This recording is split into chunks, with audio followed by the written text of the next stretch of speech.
Prima nostra preoccupazione è l'occupazione, l'abbiamo detto anche in queste ore parlando di portualità, parlando di crocieristica.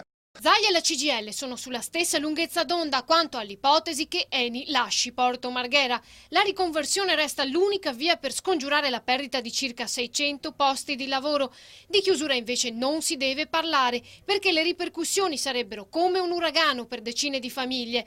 Il presidente della Regione Veneto torna a spezzare una lancia a favore dell'occupazione per il polo industriale di Marghera così come per la crocieristica.